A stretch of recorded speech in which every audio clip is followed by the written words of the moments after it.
Good evening, everybody. My name is Alan Friedman, Vice President of the Australian Jewish Association, and I am again your MC for this evening. Also visible on your screens are David Adler, President of the AJA, and Ted Lapkin, our Executive Director. Good evening to you as well. And as well as to our guest for night, Senator Eric Abetz, who we will introduce formally in a moment. Now, the format will be as before. Tonight, David and Ted will be speaking with the Senator for about 30 minutes, after which we will open up the discussion with a live Q&A session from the audience. Don't forget that the chat function is available for general comments, and I can see that it's already being used, so feel free to send messages to the audience during the discussion. And if you're one of those rare people by now who are not sure how to use this, click on the chat icon in the middle of the toolbar at the bottom of the Zoom screen, and that will bring up the chat window. I'll just remind everybody that you have all been muted to prevent any annoying noises during the first part of the session, but we will allow people to unmute themselves for question time. So with that, I'll hand over to David to introduce our guest and get the evening started. Over to you, David. Thank you, Alan, but it's actually Ted who's going to do the introduction this evening, so we'll let Ted get the ball rolling. Good evening. Who is the happy warrior? Who is he that every man at arms should wish to be? It is the generous spirit who, when brought, whose high endeavors are an inward light that makes the path before him always bright, who, with a natural instinct to discern what knowledge can perform, is diligent to learn, abides by this resolve and stops not there, but makes his moral being his prime care. These, the words of poet William Wordsworth, could have been written tonight to describe the character of our guest. Of his 26-year career in the Australian Senate, Eric Abetz has been a happy political warrior for the causes conservatives hold dear. The cause of maximal individual liberty and minimal government control. The cause of English common law democracy as a system of government superior to all others. And the cause of traditional Judeo-Christian values on social and cultural issues. Eric is the sort of culture warrior who won't hesitate to declare the self-evident truth that Westminster democracy is better than Wahhabi theocracy.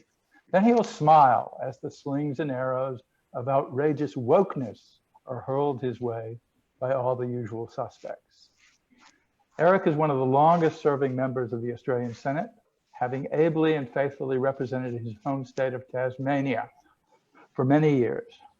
He first became senator in 1994 when the Tasmanian Parliament elected him to fill a casual vacancy left by the resignation of Brian Archer. 4 years later, Prime Minister Howard elevated Eric to the front bench by appointing him Parliamentary Secretary for Defence.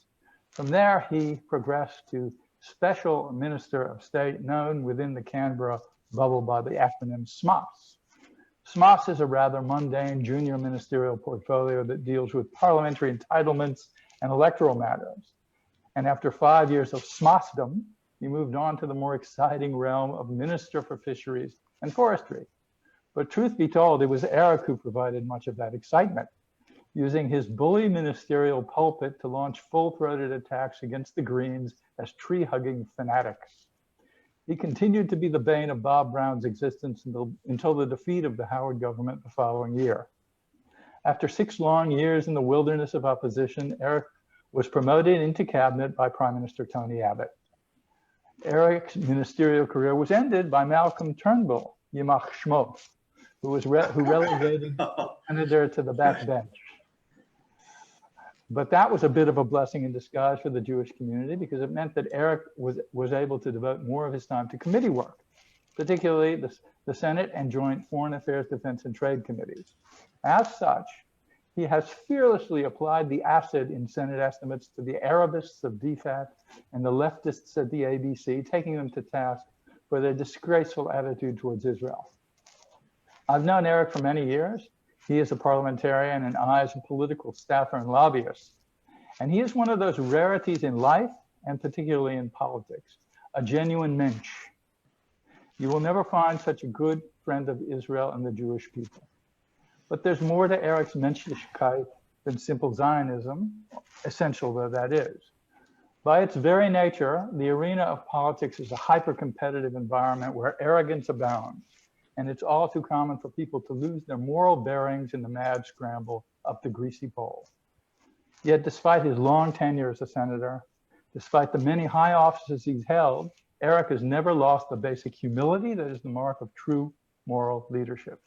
And by way of an example, I'll read what he wrote to me a couple of years ago after I thanked him for carrying the torch of righteousness during a Senate debate. And he wrote to me, "I'm a simple, flawed vessel who is able to be harnessed for good from time to time, despite my fallen nature. Your support is appreciated, Eric." I can attest from personal experience working with numerous parliamentarians that that sort of modesty is very, very uncommon. So with that, I give you Eric Abetz, devoted husband and father, distinguished senator and minister and friend to the Jewish people. Ted, thank you very much. That was a very kind introduction, and I hope I can live up to expectations. It is one of those things that astounds me that in having been demoted, so-called, from cabinet by Malcolm Turnbull, it did free me up to continue to fight a lot of the things that I fought for whilst in opposition and also during the Howard government. So being a backbencher now frees me up to take on positions such as the chairmanship of the Australia-Israel Parliamentary Friendship Group. And to quickly inform everybody on the program this evening, and thank you very much for joining in and for listening. Parliamentary friendship groups are designed to foster better cultural, economic relationships between Australia and the country of choice. There are a whole range of these friendship groups with various countries. It'd be fair to say that the Australia-Israel Friendship Group is somewhat larger than the vast bulk of the friendship groups, and I think that's for a number of reasons. One is that there is an attraction to the State of Israel because it was the birthplace, the cradle of the Judeo-Christian ethic, which has informed so much of Western civilization and basic fundamental decency within our world. And so there is that natural attraction. There is also a commitment by many parliamentarians to the State of Israel as being a beacon of democracy, a beacon of freedom, a beacon where the rule of law applies, right in the centre of a whole range of dictatorships and nations that do not enjoy democracy, freedom, rule of law, etc. And so there is a recognition that Israel does have existential threats, and as a result, there is a lot of warmth and feeling towards Israel and support of Israel amongst my parliamentary colleagues. I think in years gone by, it would be fair to say that those on the extreme right of politics were not very well inclined towards the State of Israel. I think that pendulum has swung now, and we now have the extreme left of politics being very unfriendly to Israel, supporting such ugly programs as the boycott, divestment and sanctions program. And so even the former Premier of New South Wales, Bob Carr, seems now to be on a bandwagon of saying that there's too much influence by the Israel lobby in the Labor Party, etc. Some pretty unfortunate interventions by people from the left of politics. So I have seen a bit of a shift.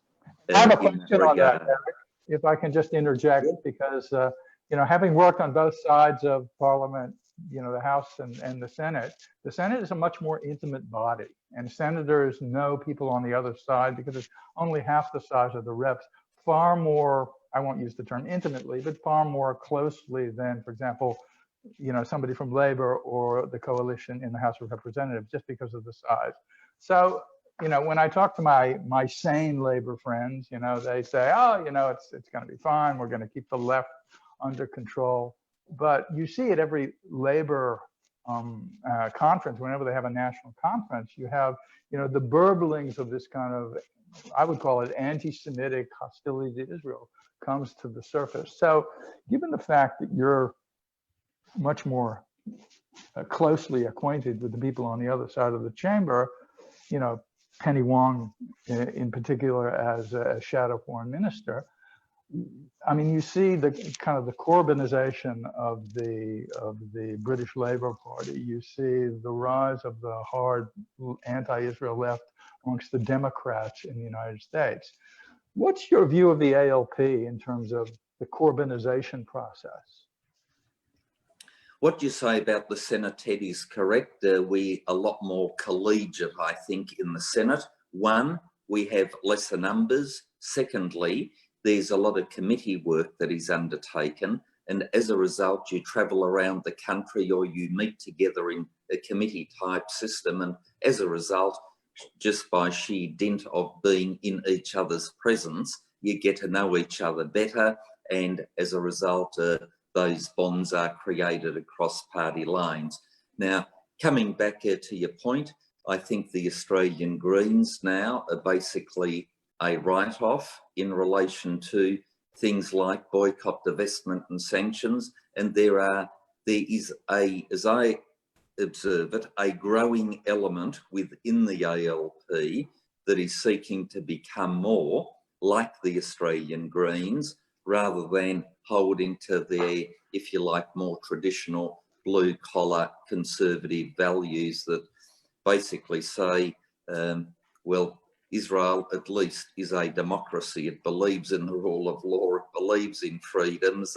Why wouldn't we support them, as opposed to some of the resolutions that are emanating out of the United Nations and its Human Rights Committee? So, yeah, I think there is, as you put it, Ted, a Corbynization developing, and that is why it's so important that there be active organisations such as the Australian Jewish Association to ensure that the public record is corrected, and that when our, in inverted commas, our ABC broadcasts some of its very unfortunate programs, that they are repudiated immediately, and people put the alternate point of view and require the ABC to provide balance. Thank you, Eric. I think I'll hand over to David now, for he has additional questions. Thank you very much, Ted, and thank you, Eric, for joining us this evening. Very much appreciated. I'm going to ask you a few questions, not quite as kindly as Ted, perhaps. We ask the hard questions of our friends. You've recently joined the Wolverines, which, of course, is known as a group, I think, amongst other things, that call out China. Now, I don't know whether you've seen this particular piece of coverage, but I'm going to try the share screen.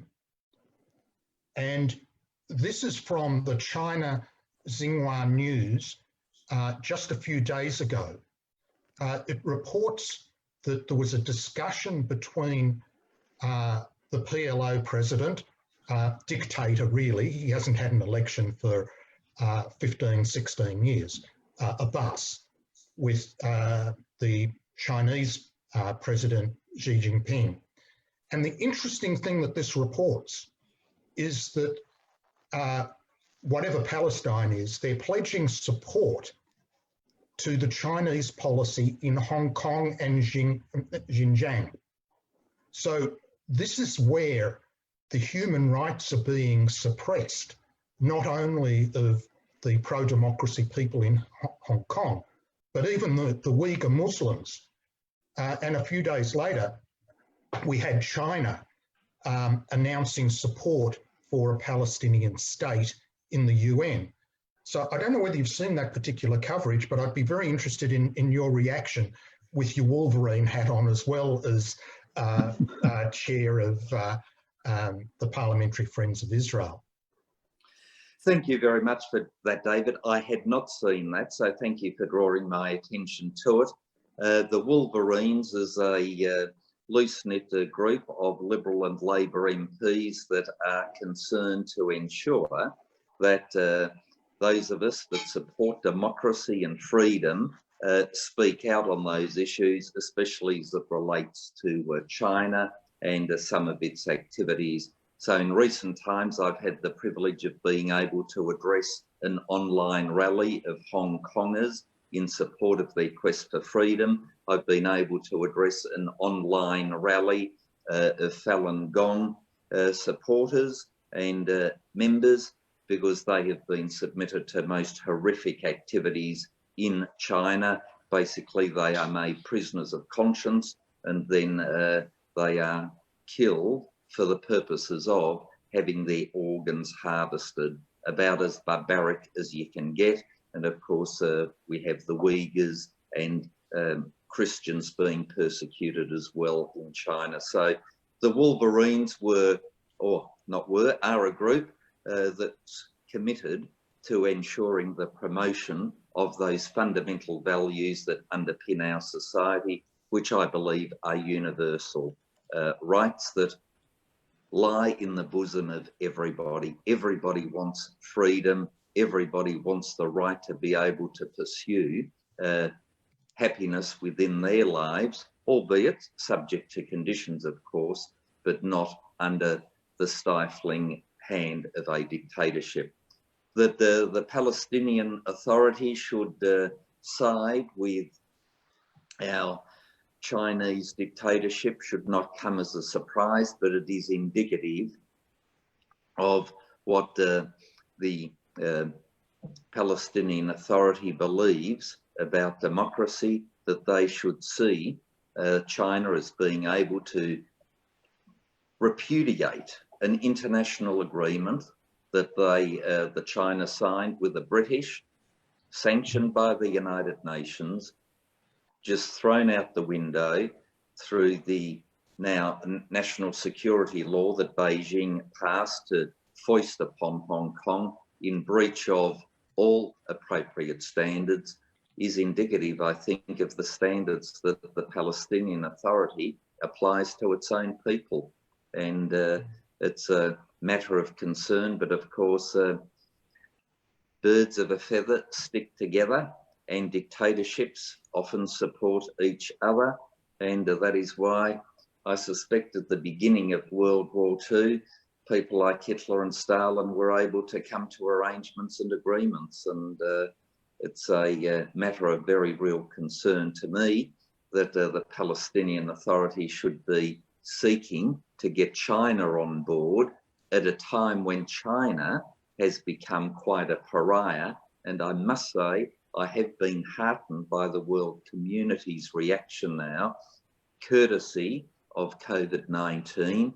I think that China is now being brought to account, and its inappropriate influence on world bodies such as the World Health Organization and other bodies is now coming to light. But yeah, very well, I hadn't seen that story before, so thank you for drawing that to my attention, David, but very concerning that the Palestinian Authority should be combining in with the Chinese authorities. But that said, given their antecedents, given the way they behave to their own people, dissenters, etc., I suppose it should not come as a surprise. That aspect doesn't come as a surprise, you're right. And also the fact that there is some friction with the US as a result of President Trump's peace plan.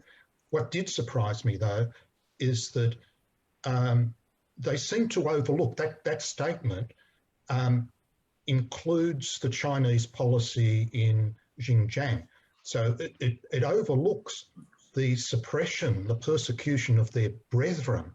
And maybe that says something about where human rights stands on the list of priorities. Well, one for the Palestinian Authority, but what has surprised me is that the Muslim world generally has been exceptionally quiet in relation to the re-education camps that, well, by all accounts, 1 million Uyghurs have been subjected to. One would have thought that the Muslim world in particular would have spoken out exceptionally strongly on this, but there seems to be a very concerning silence in that regard. And why that is, I'm not 100% sure, other than there is undoubtedly some degree of commonality between the various dictatorships in the world at the moment. Okay.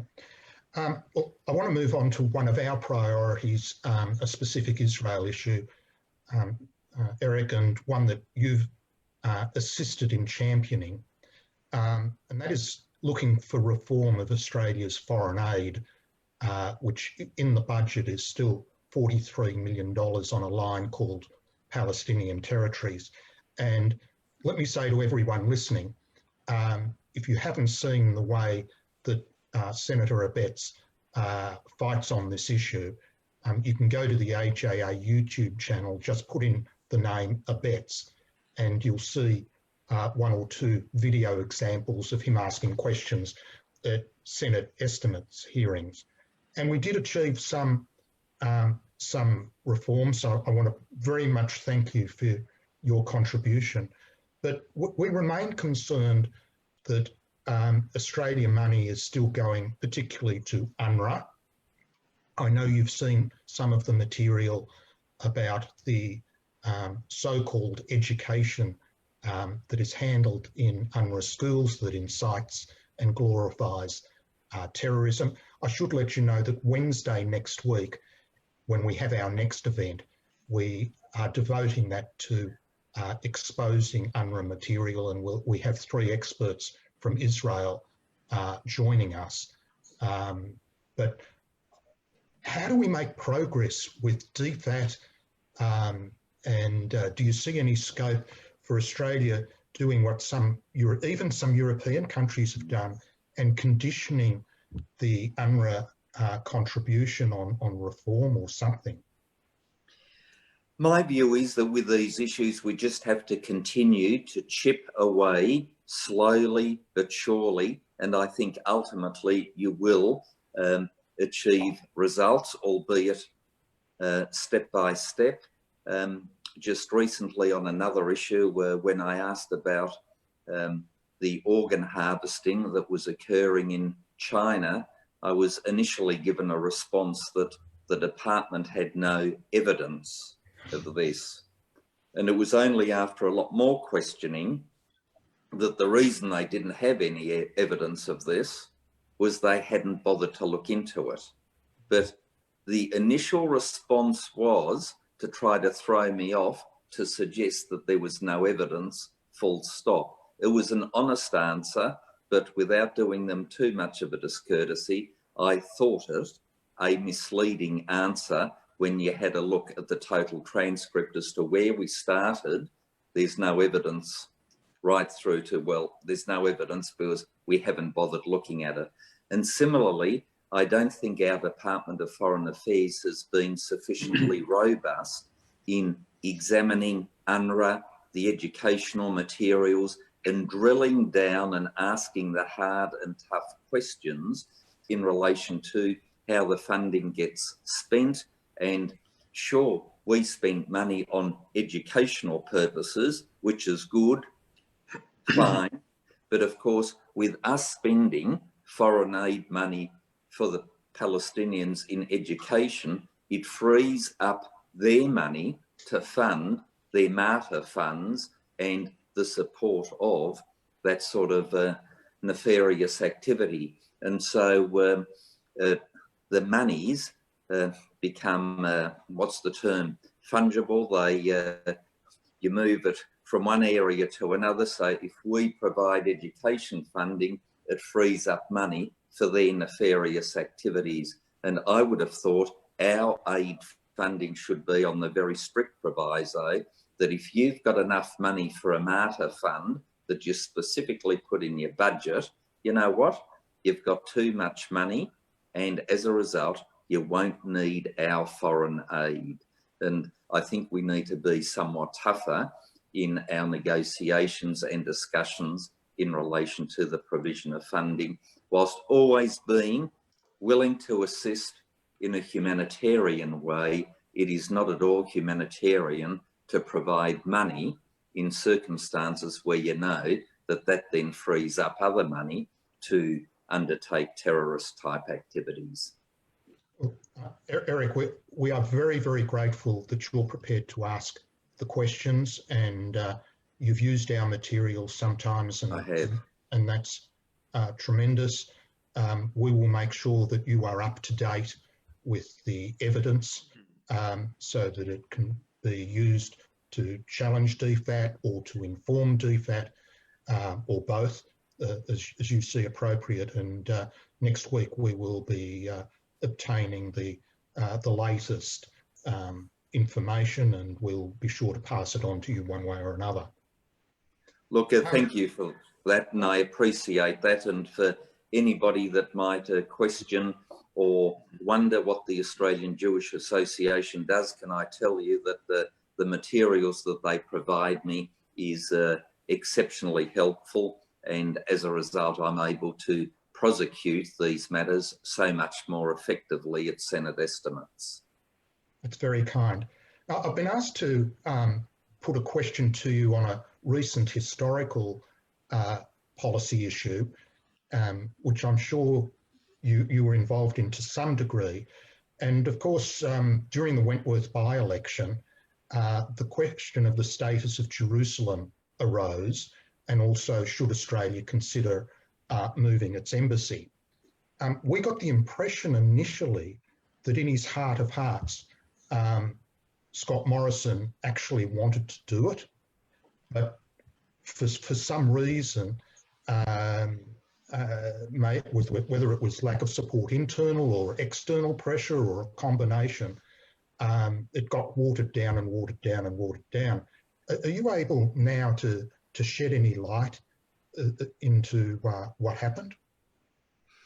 My view is that the Prime Minister is still very much of that view, that that is what ought to happen. I understand we may have, and I'm testing my memory and more than willing to be corrected, David, Ted, Alan, or anybody else who might know better, but I think we still have some lease arrangements that have a time to go in Tel Aviv, but we have not changed our policy aspiration to recognise that any sovereign nation, such as Israel, has the right to determine its capital, and then if that is the seat of government, where, as I understand it, the Knesset is, the President is, etc., Supreme Court, then that should be the natural home of the embassies.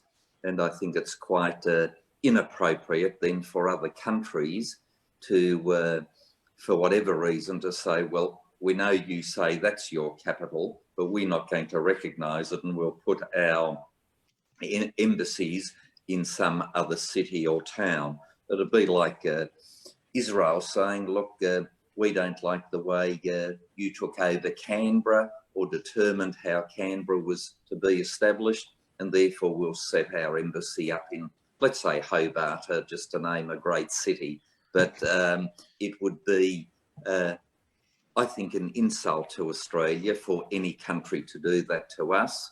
And so if that's the way we would react, it stands to reason that Israel would reasonably react in a similar manner when countries are saying, well, we're not so sure about Jerusalem, so we won't recognise your sovereignty. So I hope and trust it is still very much on the radar of the Prime Minister, and it is something that I personally hope will be pursued, and there are many members of the coalition who would like to see this policy pursued to fruition, with our embassy being moved to Jerusalem.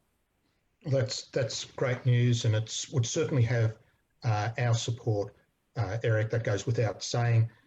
We think that the whole city of Jerusalem is forever the eternal capital of Israel and the Jewish nation, and the embassies should, of course, be there.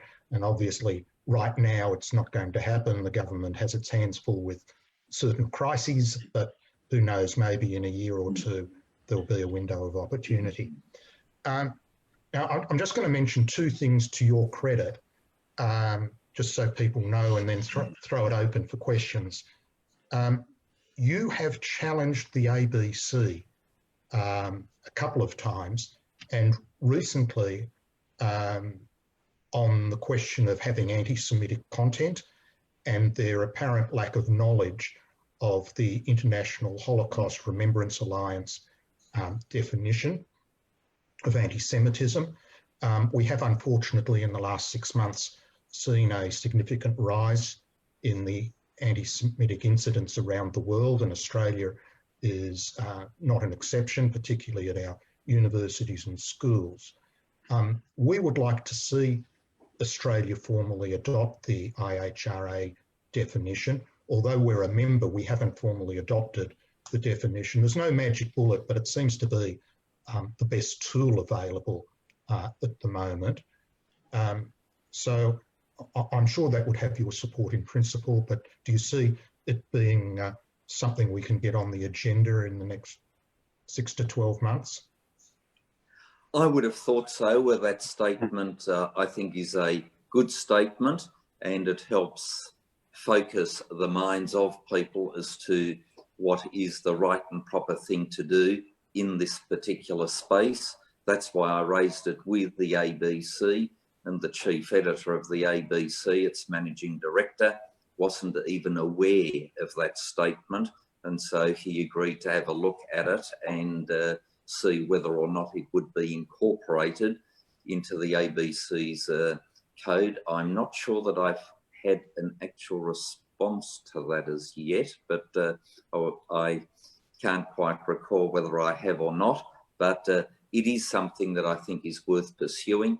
And if Australia has not formally adopted it, then I'm more than happy to pursue that. I thought we had adopted it, but there might be different categories of adoption, and but I think we've signed up to it, haven't we, David? We've become members of the IHRA middle of last year. Yeah. But the next process of having a parliamentary resolution or having a regulation, and it's been done in different ways in different jurisdictions. In the US, it was a presidential order. It's incorporated in Trump's order against anti-Semitism. The UK, it was a resolution in Parliament. There are a couple of ways of doing it. But I think we should... David, quickly, if I may interrupt, could I invite you or Ted to provide me with that background from the US and the UK, and I'm more than willing to write to the Prime Minister and Foreign Minister suggesting that we have a parliamentary resolution or some formal methodology for adopting that statement within our parliamentary process. I think that would be a very good idea. That's easily done, Eric. Yeah, well, thank you. Okay, we should open up for questions. So back to you, Alan. I can see you can explain how people put up their hands and or put a question in the messages. Yeah, thanks, David. It's interesting, you know, when we have live events pre-COVID, in pre-COVID days, when it got to question time, there were hands going up everywhere. There was never enough time to get to all the questions, and yet for some reason at these Zoom meetings, people are a lot more shy about putting up their hand to ask a question. So I invite you to do that, and I'm going to ask the first question of the Senator, if I may, and the topic is the two-state solution. And you know, us in the AJA are very sceptical of the two-state solution. We basically see that it's a failed policy. It's really failed ever since it was first raised probably 100 years ago in some form or another. And yet it seems to be the only conversation in town.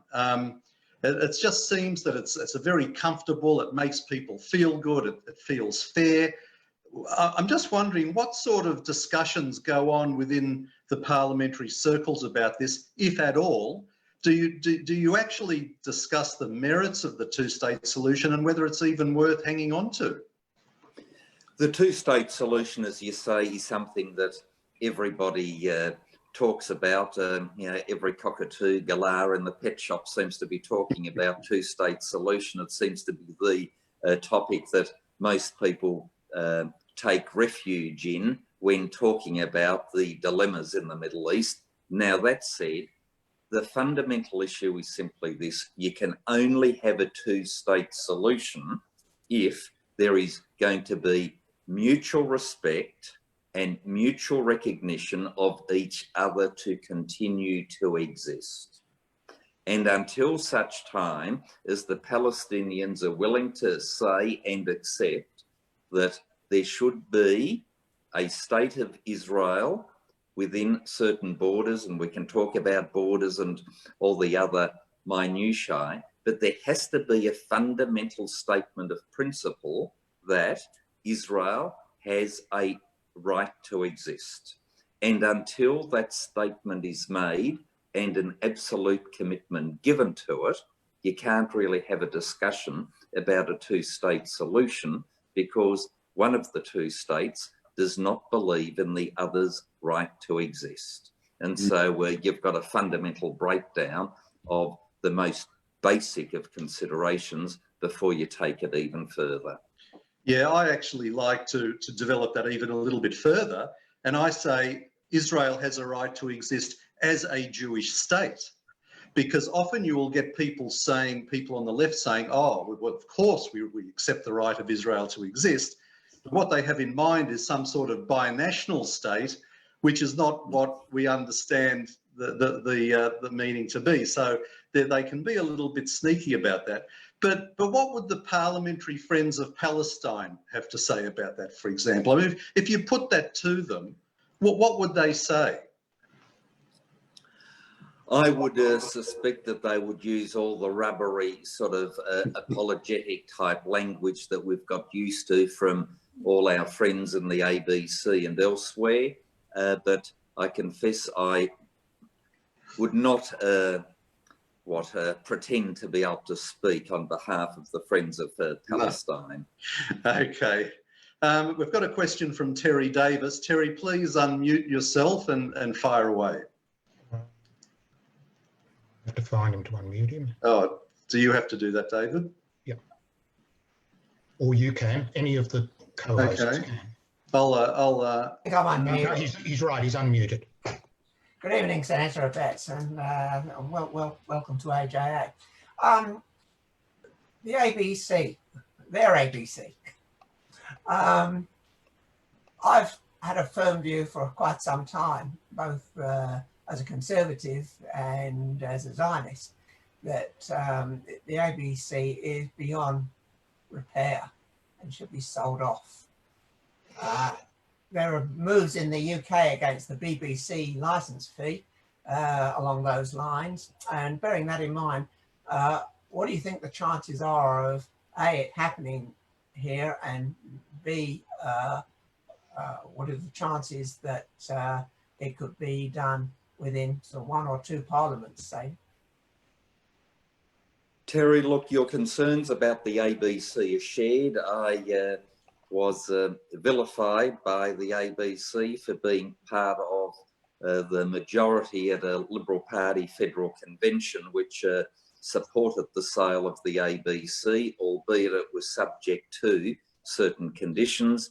I've got to say that reluctantly I come to the conclusion that possibly a national broadcaster may be of benefit, especially in times of emergency, and to cover some of those things that the commercial media won't cover, such as, let's say, in my home state, they used to cover regional football. They used to cover regional events to make sure that all of the communities in a little diverse state like Tasmania were covered, things that the commercials wouldn't undertake. Now, with a $1+ billion budget per annum, the ABC is going on frolics and funding all sorts of things that quite frankly defy any logic, defy any cost benefit analysis. So for example, they did six-minute programs on hijab fashion. And when I asked the ABC as to why they were doing this, as opposed to celebrating the hundreds of thousands of women in Iran that were seeking to demonstrate against the compulsory requirement of wearing the hijab, who were being imprisoned, taken away from their families, etc., there was no real answer other than that, you know, the former foreign minister liked this sort of fashion diplomacy, and it was all part and parcel of this woke approach. And I think the example I used at the time, that you can have the most wonderfully gold-plated, diamond-crusted handcuffs, but they are still handcuffs. Yeah. And you can make them look as good as you like, but at the end of the day, they will still restrict a person's freedom. But here we were using taxpayers' money to celebrate this garment of oppression. And so I agree with you. I think the ABC needs to refocus. And indeed, just as an example, I pursued a whole range of questions with the ABC as to why it was based in Ultimo in Sydney, the amount of money it spent in Sydney as opposed to all its regional activities. And then all of a sudden, as a result of that exposure, the then managing director of the ABC found $10 million for regional TV and regional radio for the ABC by cutting out a whole layer of middle management in the ABC. But of course, previous to that, the ABC were telling everybody that they were cut to the bone. They had no flexibility left. Yet when the ABC determined that they wanted to rearrange priorities, they all of a sudden found a $10 million saving in middle management in Ultimo to fund that, which I complimented the ABC on. So look, I don't think we'll privatise the ABC, but I just wish they would provide a diversity, not only of skin colour and gender, but of views. And that is its greatest fault at the moment. I just simply ask, where is the one Conservative commentator? And they don't have it. Yet they'll tell you that they've got Indians and Germans and Chinese and everybody else. But at the end of the day, if they're all selling the same message, I don't think that's diversity. No, thank you. We'll come to questions from Jeff, Leon and Michael in a moment. I just want to read a question to you from Hugh Kitson in the UK. By the way, Hugh is the producer of a wonderful documentary called Whose Land? And if you haven't seen that, Senator, we'll get a way for you to do that. And Hugh writes as follows: British PM Boris Johnson has stated that Israel's application of sovereignty in parts of Judea and Samaria would be a violation of international law, which is wrong in his view.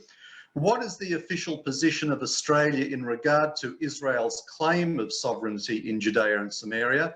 And Hugh makes the point that he's also a proud Aussie citizen. Well, good to hear from the UK. I think the Foreign Minister in recent times may have made a statement about these matters, which may not be as helpful as it otherwise might be. Allow me to use some diplomatic language myself, which I usually don't. I like to get straight to the point, but I do need to be respectful of my Foreign Minister. But I think there is some reluctance by the Australian government in this space, but allow me to check that one out a bit further. Okay. Jeff, your turn. If you can please unmute yourself and ask your question. Are you there, Jeff? Just needs to. Have you got in there, David? Yeah, he should be able to unmute himself now. I've done it. Finally done it. Shalom, Senator. Tanya Plibersek and Anthony Albanese haven't attacked Israel for many, many years. I have no idea why. Don't tell me that they've joined your parliamentary friends of Israel. That's it. No, they have not joined the Parliamentary Friends of Israel, although of course they would be most welcome. Leon, please unmute yourself and ask your question. Good evening, Senator Abetz. My name's Leon Podebsky. I don't have a camera, so you can't see me, but I can see you. Now, some weeks ago, I sent an email to my local member of Parliament, federal member, with the following question. I've not yet received a response. I hope that you can perhaps help in this matter. The question was as follows. Given the recent statement by Australia's Foreign Minister regarding the possibility of Israel's re-establishing Jewish sovereignty in parts of Judea Samaria and Jordan Valley, am I correct in sensing that perhaps the Australian government has repudiated the 1922 League of Nations mandate and or perhaps Article 80 of the UN Charter, which validates all decisions that the League made, and possibly perhaps Security Council Resolution 242, which called for secure and recognised boundaries for Israel. I've not yet received a response, but the issue is very complicated, of course, but I wonder whether you could cast some light on this. In defence of your federal member, whoever he or she may be, chances are the answer to those or that matter was not front of mind, and they may well have referred it to the Foreign Minister for a response, and that will take, quite frankly, a matter of weeks before the MP gets the response before he or she can pass it on to you. Look, the matters you raise there, that's part of the historical timeline of various resolutions and considerations, and allowing Israel to have safe and secure borders is fundamental.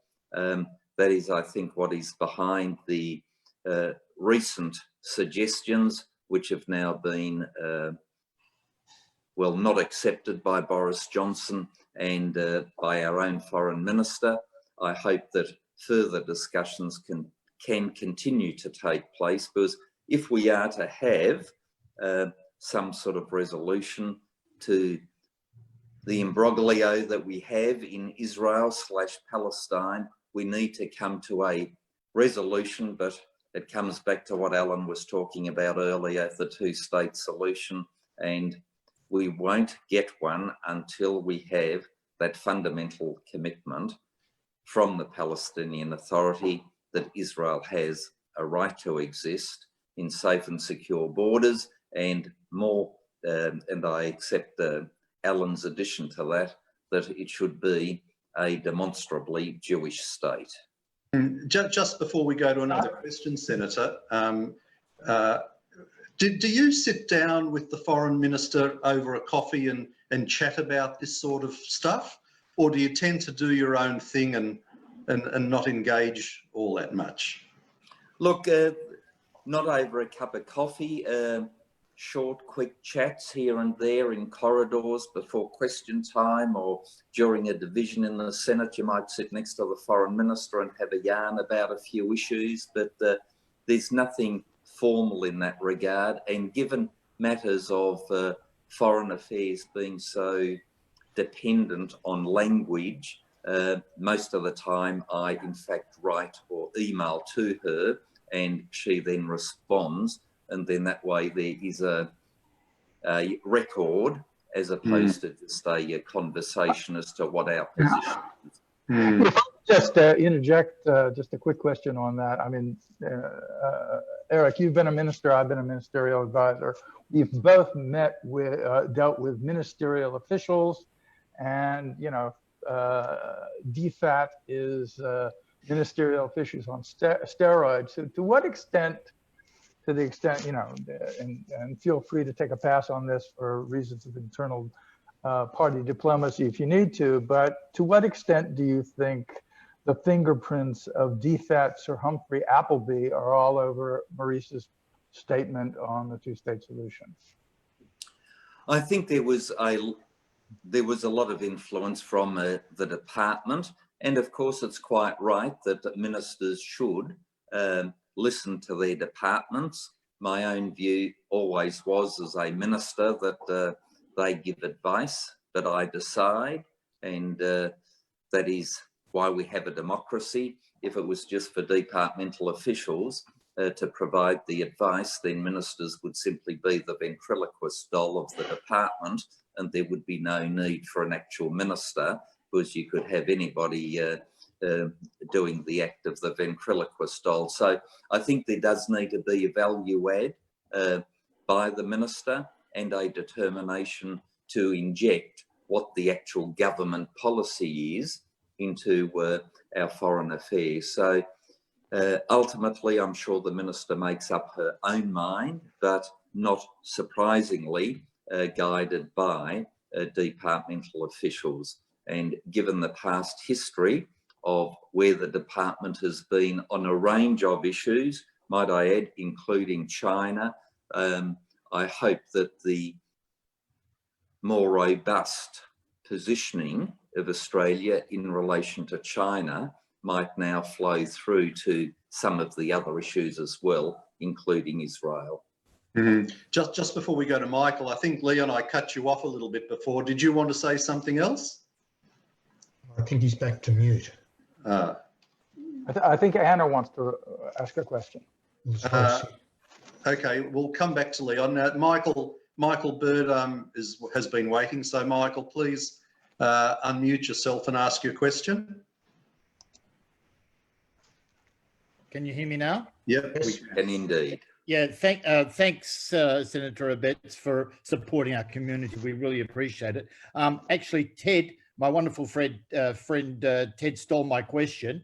He's been reading my mind. I was going to ask about DFAT, because I hear that I hear many times that DFAT has sometimes got more power than we think, and that there could be certain bias against Israel long term through DFAT, and that does influence the foreign minister. That's what I hear. But you've really spoken about that. But my other question is, we hear a lot about the Jewish lobby and the Israel lobby. How strong is the Palestinian or Muslim Arab lobby? Because after all, there's about 600,000 of them, and there's about 120,000 Jews.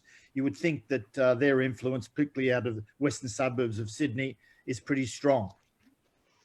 First of all, can I say I like the banner behind you, and I've been trying to read what is on your cap, but I can't. Well, nothing left. Thank you very much.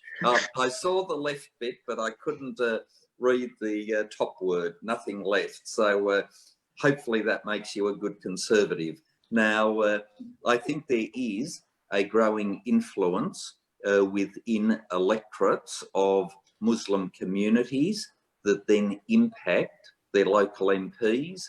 And I see that within my own party, where there is some reluctance to be fully embracing of the state of Israel because of these perceived Muslim communities, or the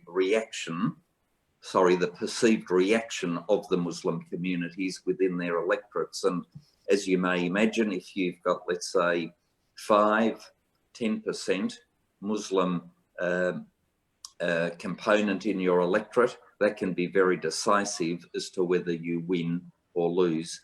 My own view is that you can't put all the Muslims into one category, and much as it's very easy and nice often to stereotype, I don't think it's all that helpful. And there's been many a Muslim person with whom I've spoken that see the genuine common sense of a two-state solution, and just wish that the Palestinian Authority would accept the right of Israel to exist and allow the path to be taken, which I think we all would want to take, so that there could be a Jewish state, and let the rest of the Arab world continue to live with each other and just leave Israel in peace. So, but there is a growing impact and a growing influence, and that is where I think we as a nation in Australia and as a community need to be able to talk with our Muslim brothers and sisters, along with our Jewish brothers and sisters and whoever else there may be, to say that in Australia we support the various different communities, but one thing we won't countenance is the obliteration of the state of Israel, and we believe in her right to exist as a Jewish state for the benefit of the Jewish people. Yeah. Thank you. Anna, I believe Anna has a question, so please unmute yourself and ask your question, Anna. There we are. Not so much a question, and with your indulgence, it's about Tanya Plibersek and the story I was given about why she went from being very vocal, criticizing the settlements and Israel generally. Some years ago, there was a young member of Knesset from the Labour Party who had come through the Histadrut movement, the Labour movement, and he'd come here to have connections with the Australian government, various members, and he apparently sat her down and said, you know, the issue is not the settlements. And from that day on, she has never mentioned them or criticized. So I don't know how accurate that is, but that was what I was given at the time. That was a real mind changer of hers, because it came from her own kind of background, her own left-wing Labour Union perceived affiliation. Interesting. Okay, thanks, Anna. Look, we'll take that as a comment. We've got time for one more question, and Danny Lamb's got his hand up. So Danny, please unmute yourself and ask your question. Well, can you hear me? We can hear you, but we can't see you. Okay, well, I'm sorry, because you're expecting a question. I wanted to join with Anna. My late father, Irwin Lamb, a strong Liberal member that you met, Eric, sat down with Tanya Plibersek one day and took her through the background of where she came from, and took her through the background of what had happened in Europe to the Jewish people in that area. And after that point in time, and the background to the lead up to the State of Israel, and I want to add that to the fact that that may have affected her opinion from that time. The thing that I wanted to, if I may just ask, is there's long been a media bias against Israel in certain media areas. And I just wonder if you have any thoughts of how to counter that, Eric. The reason for that can be found in the march of Marxism through our institutions, regrettably. And as a result, a lot of the journalists that are coming out of journalism school, etc., have a bias which is very pro-green, quite extreme left-wing, and that includes support for things like boycott, divestment and sanctions and other things. And so that's why our journalist friends are as they are at the moment, whereas the older journalists don't have that anti-Israel bent and usually are able to write or report in a lot more balanced manner than we get from our younger journalists. So that's a problem that we are facing today as a result of the education, some would say indoctrination on the way through their courses. And yeah, it's a real live issue, something that we all need to deal with. But we should take heart from the two comments about how Tanya Plibersek appears to have been influenced, how individuals taking a stand and being fearless advocates in putting forward their position to somebody like Tanya Plibersek. And that is what I encourage you all to do. And I seek to do my best in being such an advocate as well, because each time If you can convert one person a day, at the end of the year, there'll be 365 with an alternative view in relation to Israel. And we have to be even more relentless than those that are opposing the state of Israel. As Margaret Thatcher used to say, if I know my enemy gets up at 5:30 of a morning, I get up at 4:30 of a morning.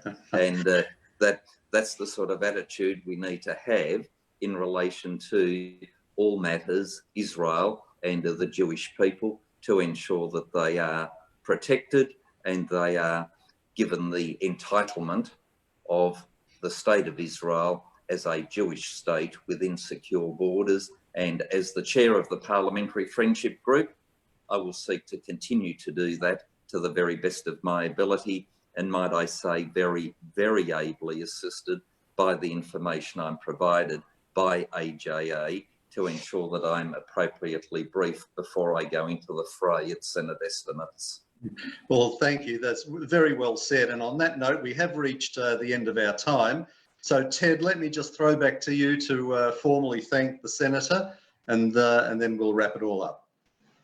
Thank you, Eric. Your friendship and support for the Jewish people writ large, but particularly for the AJA, is profoundly appreciated.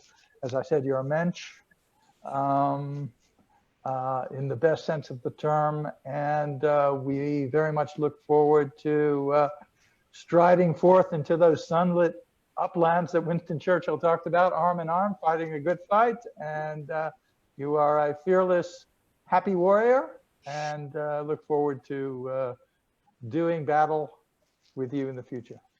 Okay, thanks, Ted. Just before we go, I'd like to hand back to David to just do the final wrap up and tell us what's coming up. So, David. Okay, well, of course, thanks to Senator Eric Abetz. It's been a terrific evening, and we look forward to working with you going forward. I want to show you firstly what's coming up next week, because I'm hoping this might be of interest to Senator Abetz as well. We actually have this incredible blockbuster event coming up next week on Wednesday on the subject of exposing UNRWA and some of the material and issues. David Badin has done the original research. He's the director of the Centre of Near East Policy Research in Jerusalem. Anand Gross is a PhD in Near East Studies and a fluent Arabic speaker, and has done some of the translations of the UNRWA material. And we will be joined by the Deputy Mayor of Jerusalem as well, who has UNRWA facilities within her responsibility. So anyone who's interested in Israel, interested in Australia's foreign aid, the largest single component that we provide in the category called Palestinian territories goes to UNRWA, and there'll be some challenges provided about what we should do with the information.